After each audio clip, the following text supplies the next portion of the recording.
나눕시다. 샬롬 사랑합니다. 오후 시간에 봐서 또 반갑습니다. 인사하겠습니다. 오후 시간에 이렇게 만나서 또 예배를 드린다는 게 쉽지 않습니다. 많이 피곤하시고 잠도 오지만 잠을 깨우면서 하나님의 말씀을 보고 은혜를 나눌 수 있는 시간을 가지도록 하겠습니다. 에베소서 오늘은 4장의 말씀을 통하여서 은혜를 나누는 시간을 가지도록 하겠습니다. 지금까지 우리가 1장부터 3장까지의 말씀을 함께 보면서 바울의 그 많은 진리에 대해서 우리가 깨닫는 것을 우리가 말씀을 통해서 살펴볼 수 있었습니다. 특히 우리가 지난주에는 3장 14절에서 21절 말씀까지 바울이 이 에베소 교인들을 위하여서 기도하고 간구하는 모습을 우리가 살펴볼 수 있었습니다. 그런데 그 기도와 간구에서는 또 그 기도와 간구 가운데 많은 또 풍성함과 또 은혜가 있었는데, 특히 바울이 기도하기를 무엇보다도 16절 말씀에서 얘기하기를 그의 영을 통하여 우리의 속사람이 날마다 능력을 받고 강건하기를 기도합니다 라고 하면서 하나님 앞에 간구한 것을 우리가 보았습니다. 그 지혜와 계시의 영, 성령께서 우리의 영을 통하여서 말씀을 대하고 말씀 앞에 설 때마다 바울이 기도를 한 것입니다. 그때마다 하나님의 영광이 넘쳐나기를 기도합니다 라고 얘기를 하면서 이 말씀을 우리가 헬라어 번역본을 보면서 조금 말씀을 나눈 적이 있었습니다. 그래서 우리가 이런 말씀을 나눴고, 그리고 두 번째로 또 바울이 기도한 것이 17절 말씀입니다. 17절 말씀에 믿음으로 말미암아 그리스도께서 너희 마음에 계시게 하시옵고 너희가 사랑 가운데에서 뿌리가 박히고 터가 굳어지기를 원한다 라고 얘기하면서 기도를 했습니다. 그러면서 우리가 좀 살펴볼 수 있었던 것이 무엇이냐면 그리스도께서 우리의 마음에 계신다. 항상 예수님과 동행하는 삶을 살아가는 것, 항상 우리가 그리스도 안에서 호람되어의 인생을 살아가는 것에 대해서 우리가 또 말씀을 나누기도 했습니다. 그래서 우리가 이 바울의 기도처럼 첫 번째는 우리가 기도하기를 하나님의 말씀을 대할 때마다 하나님의 은혜와 영광을 베풀어 주옵소서, 그렇게 우리가 늘 기도하면서 힘써야 된다라고 이야기를 했고, 그리고 두 번째는 무엇이냐 하면 예수님 안에서 살기를 원합니다. 그 예수님 앞에서 살기를 원합니다. 코람데오의 인생을 살기를 원합니다 라고 하면서 기도하기를 또 우리가 또 기도하면서 이야기를 나눴습니다. 그리고 또 이제 18절에서 19절까지의 말씀에 보면 바울이 특별히 얘기하기를 그리스도의 사랑을 알기를 원한다 라고 얘기합니다. 그러면서 그 그리스도의 사랑의 넓이와 길이와 높이와 깊이가 어떠한지를 깨닫기를 원합니다 라고 하면서 기도했습니다. 이러면서 우리가 말씀을 나눈 것이 그리스도의 사랑을 깨닫기 위해서 어떻게 해야 되느냐. 우리는 하나님의 그 생각과 그리스도의 생각을 우리는 알 수 없지요. 그러나 우리가 지난주에 말씀했는 것처럼 예수 그리스도의 그 사랑을 실천하며 나아갈 때, 순종하며 나아갈 때 예수님의 그 넓이와 깊이와 높이와 깊이를 우리가 깨달을 수 있다는 것입니다. 그래서 우리가 늘 예수 그리스도의 그 사랑을 품고 실천하면서 살아가야 됩니다. 기도하면서 실천하고 무릎 꿇고 실천하고 말씀으로 실천할 수 있는 우리가 될 때에 사실은 그 하나님의 뜻을 우리가 알 수 있는 것이에요. 그래서 이러한 기도를 통하여서 우리가 은혜를 나누어 본 적이 있었습니다. 자, 이렇게 에베소서 1장에서 3장까지 우리가 알 수 있었던 것이 무엇이냐 하면 바울을 통해서 우리에게 가르쳐 준 것이 무엇이냐, 결국은 하나입니다.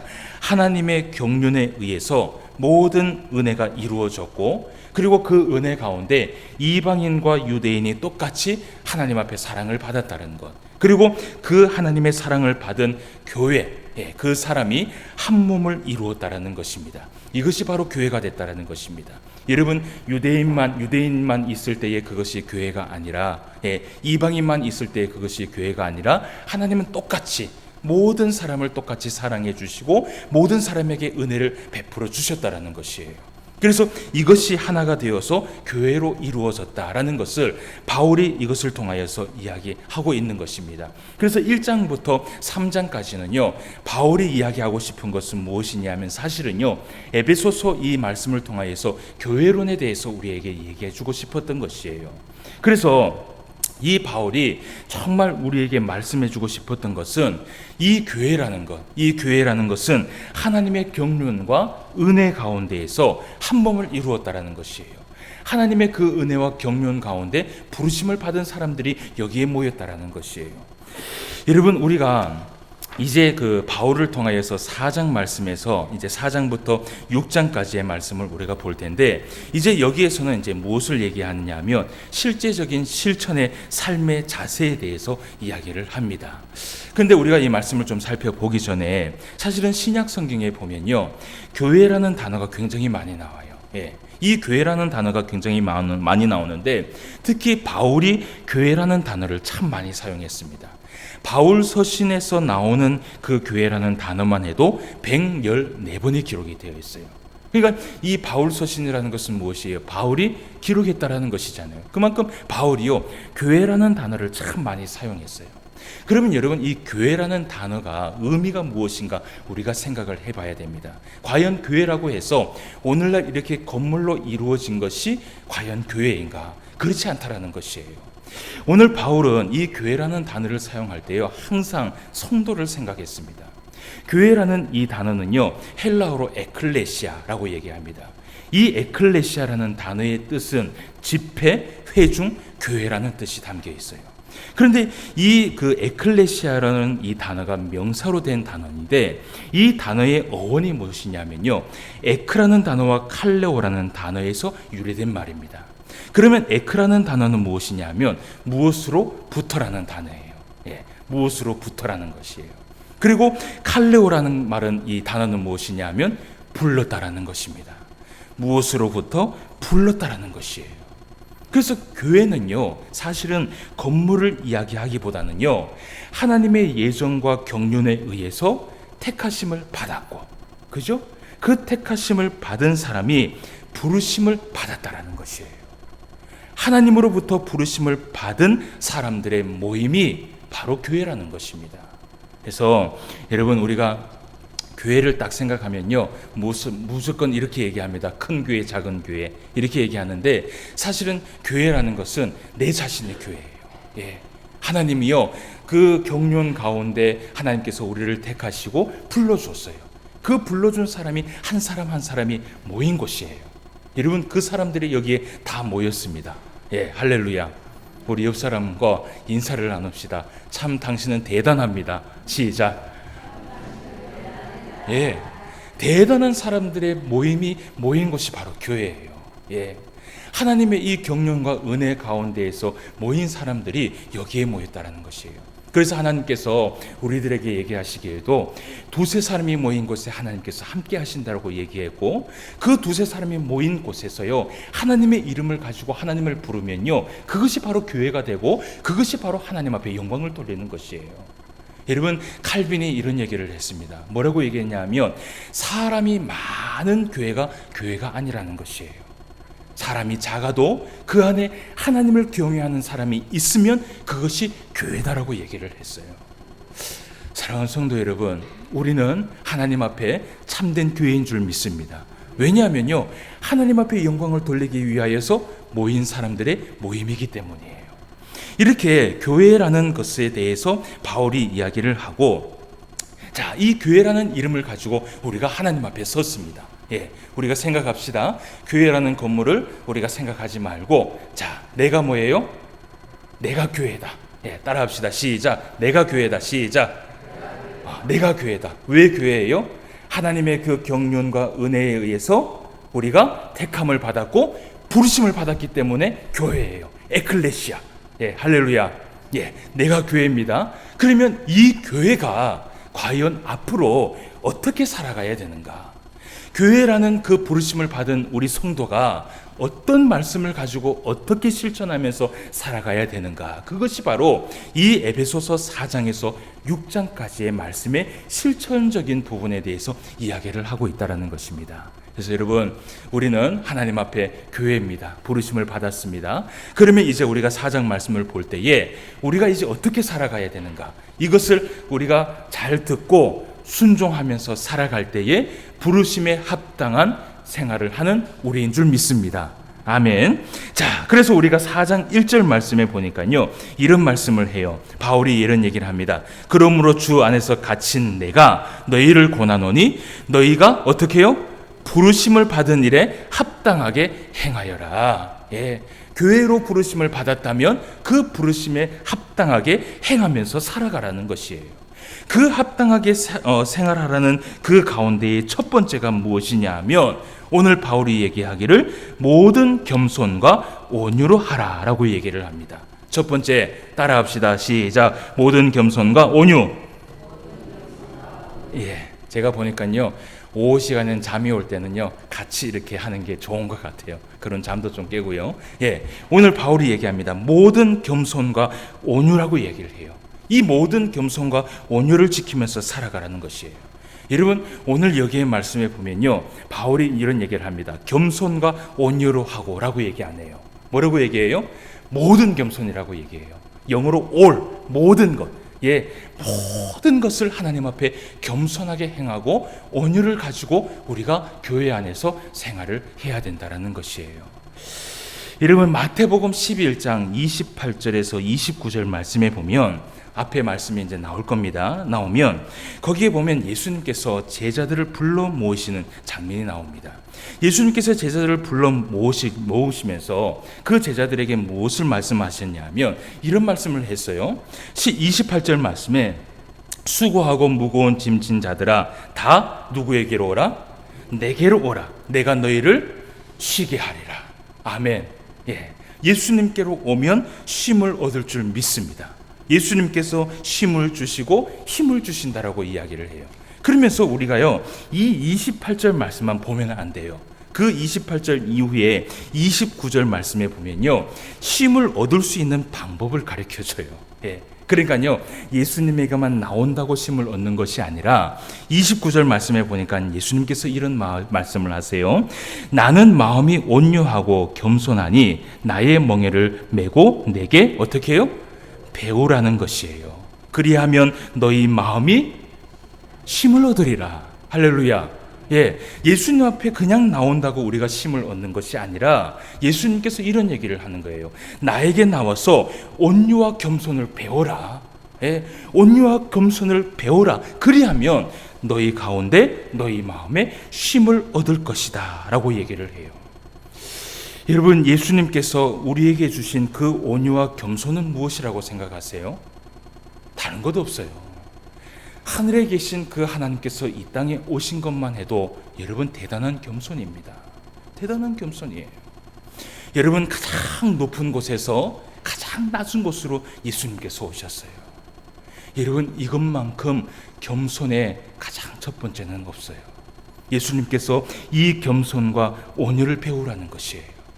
여러분, 우리가 교회 안에서 교회라는 부르심을 받았고 교회라는 이름을 가지고 하나님 앞에 정말 부르심에 합당한 삶을 살기 위해서는요, 가장 먼저 우리가 낮아져야 돼요. 예수님의 그 겸손을 배워야 돼요.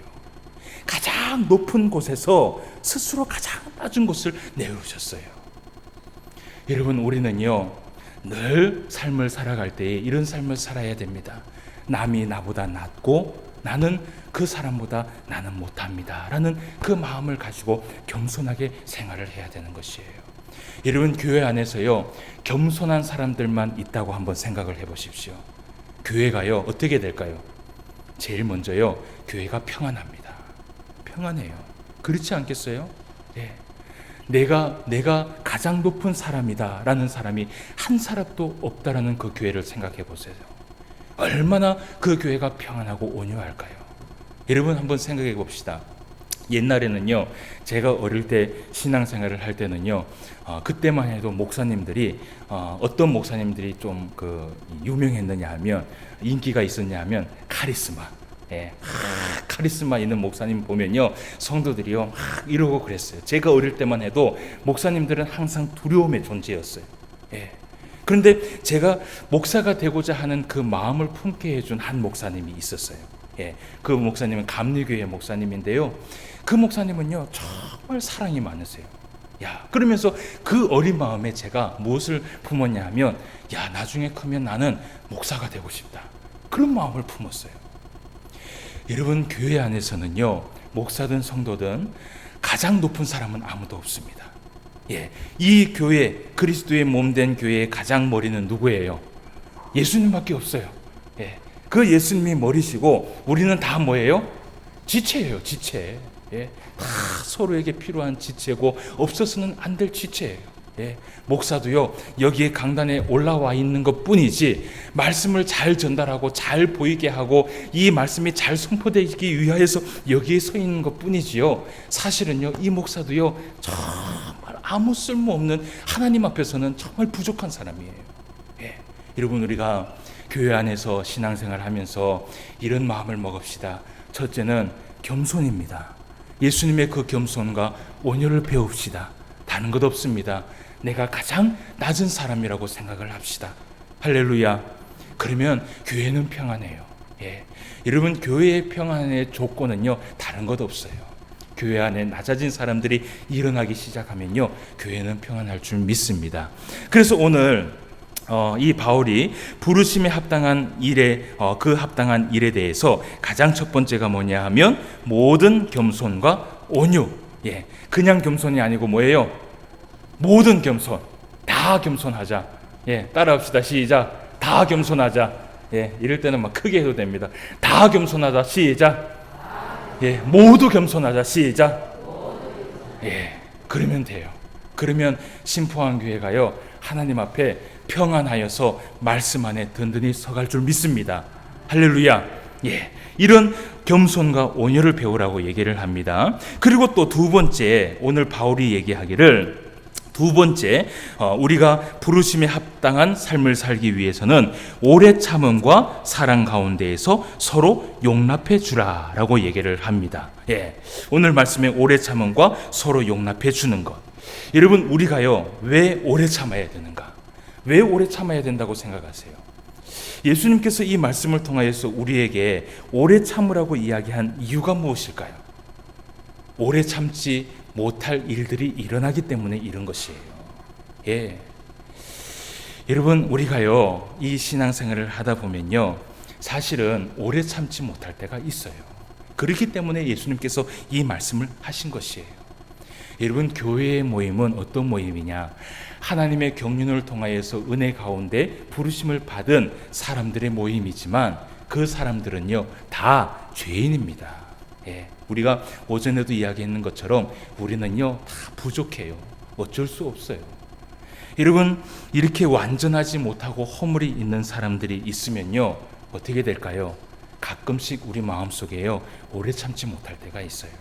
그렇기 때문에 우리 안에 오래 참음의 이 덕목을 가지고 있어야 된다는 것이에요. 여러분, 사랑은 무엇이라고 생각하세요? 사랑. 고린도전서 13장에 사랑에 대해서 얘기하잖아요. 그죠? 사랑은 뭐라고 얘기해요?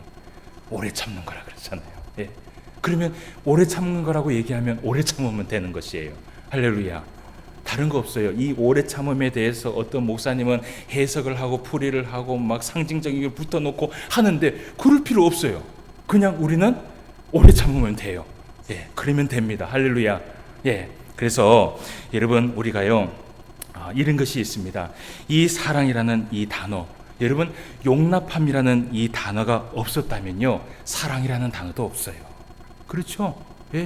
용납함이라는 단어가 있기 때문에 사랑이라는 단어가 있는 것입니다. 여러분, 사랑할 수 있는 사람만 사랑하지 말고 사랑할 수 없는 사람도 사랑합시다. 용납해주고 용서해 줍시다. 그리고 오래 참읍시다. 그것이 우리가 부르심에 합당한 하나님의 생활을 하는 것이라는 것을 우리가 믿으며 나아갑시다. 자, 요한복음 13장 34절 35절 말씀에 예수님께서 이런 말씀을 했습니다. 앞에 말씀을 봅시다. 새 계명을 너희에게 주노니 서로 사랑하라. 내가 너희를 사랑한 것 같이 너희도 서로 사랑하라. 너희가 서로 사랑하면 이로써 모든 사람이 너희가 내 제자인 줄 알리라. 아멘. 이런 말씀들이 성경에 많이 나와 있죠. 그죠? 그래서 사랑을 실천하면서 살아갈 때에 우리가 하나님의 예수님의 진정한 제자라는 것을 기억하면서 살아갑시다. 자, 그리고 세 번째로 우리가 3절 말씀을 봅시다. 3절 말씀에 보니까 평안에 매는 줄로 성령이 하나 되게 하신 것을 힘써 지켜라. 아멘. 평안에 매는 줄로 성령이 하나 되게 하신 것을 힘써 지켜라. 여러분, 우리가 교회 안에서 무엇에 힘쓰는 사람이 되어야 되냐면요, 오늘 말씀처럼 화평을 힘쓰는 자들이 되어야 됩니다. 화평하도록 우리가 힘써야 돼요. 우리 안에 이 화평을 위하여서 성령께서 우리 안에 뭘 줬냐 하면요, 친히 성령의 줄로 우리를 하나 되게 되었다고, 하나 되게 만들었다고 이야기를 하고 있어요. 그러면 오늘 이 성령께서 우리에게 주신 이 줄을 가지고 힘써 지키면서 하나님 앞에 나아가야 돼요. 여러분, 화평의 줄을 여러분 끊어버리려고 하는 사람이 있어요. 사람은 아니죠.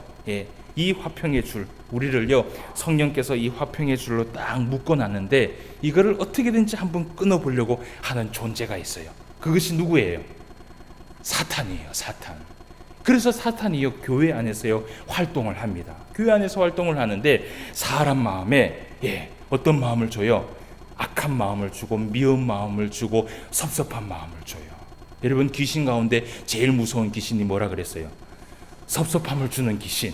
이거는 감당을 못해요. 목사도 이 귀신한테 한번 딱 걸려버리면요, 정말 기도를 열심히 해야 돼요. 그래서 여러분, 우리가 정말 교회 안에서요, 성령께서 우리 안에 화평의 줄로 이룬 줄 믿습니다. 이것을요 다 끝까지 붙들려고 지켜야 돼요. 오늘 말씀에 그러잖아요. 힘써 지키라 그러잖아요.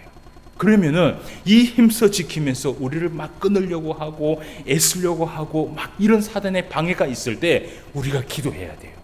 기도하고 물리쳐야 되고, 섭섭한 마음이 있으면 풀어야 되고, 용서해 줘야 되고, 오래 참아야 되는 것이에요. 이것이 부르심에 합당한 삶을 살아간다는 것입니다. 이렇게 살아갑시다. 자, 그래서 예수님께서 마태복음 5장 9절 말씀에 이런 말씀을 했어요. 우리에게 8가지의 복에 대해서 이야기하면서 화평하게 하는 자는 무엇이 있다 그래요? 복이 있나니 그들이 하나님의 아들이라 일컬음을 받을 것이다. 우리는 하나님의 아들인 줄 믿습니다. 그렇다면 우리는 화평하게 하는 자가 되어야 될 줄 믿습니다. 자, 그래서 우리가 이런 말씀들을 좀 봤고요. 그리고 4절부터 6절까지의 말씀을 또 한번 보도록 합시다. 우리가 한번 읽어보도록 할게요. 4절입니다. 몸이 하나요 성령도 한 분이시니 이와 같이 너희가 부르심의 한 소망 안에서 부르심을 받았느니라. 주도 한 분이시요 믿음도 하나요 세례도 하나요 하나님도 한 분이시니 곧 만유의 아버지시라. 만유 위에 계시고 만유를 통일하시고 만유 가운데 계시도다. 아멘. 오늘 이 말씀처럼 교회의 몸은요 2개가 될 수 없습니다. 오늘 말씀처럼 성령도 한 분이시고, 그리고 부르심의 소망도 하나라고 얘기합니다. 예수님도 한 분이시고 믿음도 하나고 세례도 하나고 하나님도 한 분이라고 이야기를 하고 있어요. 한 가지 말씀을 좀 드리고 말씀을 마치려고 해요.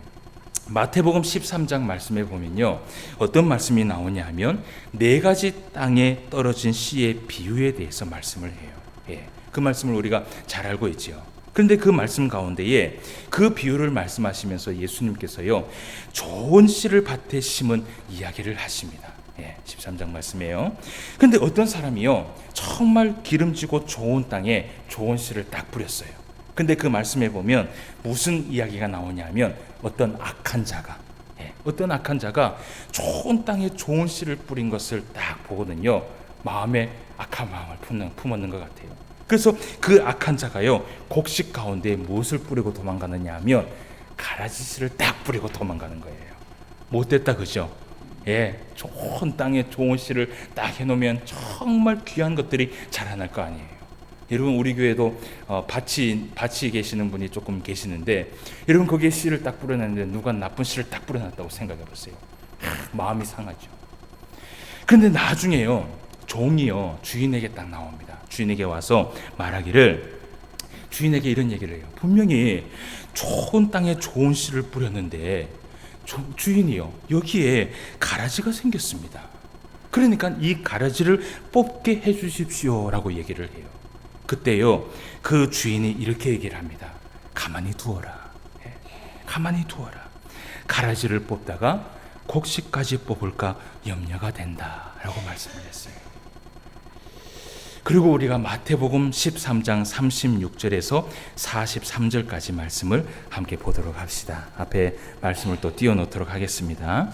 마태복음 13장 36절에서 43절까지 말씀을 한번 봅시다.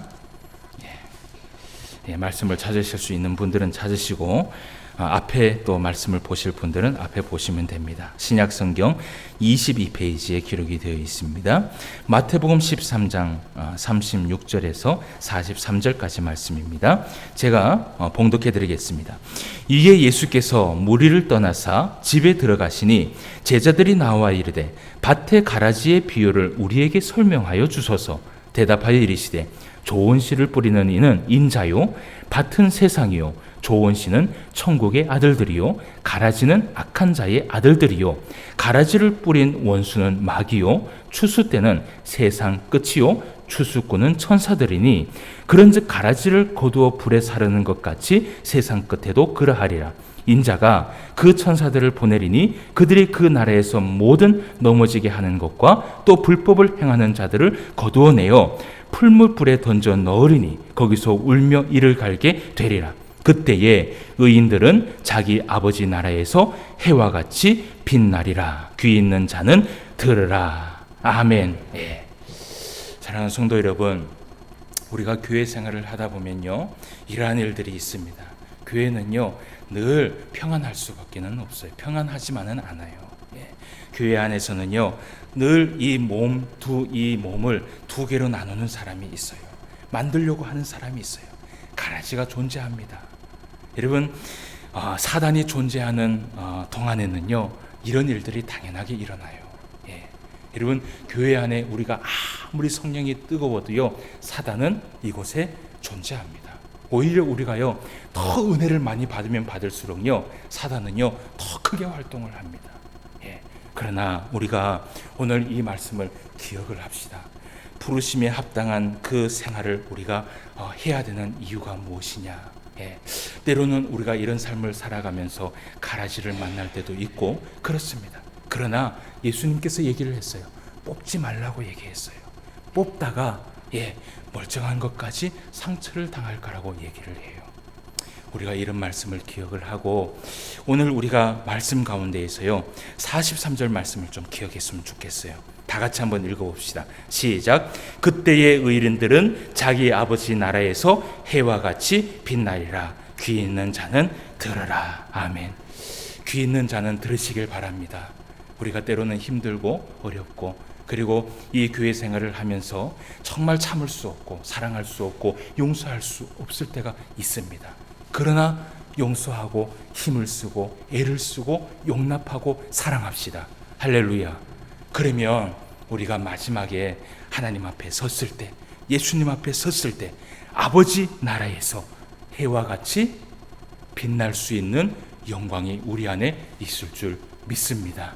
이 말씀 붙들면서 살아갈 수 있는 저와 여러분 되시기를 주님의 이름으로 축원함을 드립니다. 기도드리겠습니다. 하나님 아버지, 은혜를 진심으로 감사함을 드립니다. 오늘도 우리에게 귀한 말씀을 허락하여 주시고 이 말씀을 통하여서 은혜를 나눌 수 있도록 인도하여 주시니 감사함을 드립니다. 아버지 하나님, 우리가 하나님 앞에 부르심을 받았습니다. 교회라는 그 부르심을 받아서 이곳에서 생활을 하고 있는데 때로는 하나님의 말씀처럼 오래 참아야 되고 용서해 줘야 되고 용납해야 되고 모든 겸손과 온유로 지내야 되지만 그렇게 하지 못할 때가 있습니다. 사단은 우리를 계속해서 넘어뜨리려고 하고 우리에게 가라지를 뿌려서 우리를 상처내게 하고 우리를 아프게 하고 우리를 어렵게 합니다. 그러나 우리가 이 모든 것을 힘써 지킬 수 있는 하나님의 성도가 될 수 있도록 인도하여 주시옵소서. 모든 겸손과 온유를 배우고 오래 참음을 배우고 용납함을 배우고 사랑함을 배움으로 인하여서 마지막 때에 우리가 하나님의 나라에 가서 해같이 빛날 수 있는 하나님의 성도가 될 수 있도록 인도하여 주시옵소서. 오늘도 말씀의 은혜를 베풀어 주심을 감사함을 드리며 모든 말씀 예수님의 이름으로 기도드리옵나이다. 아멘.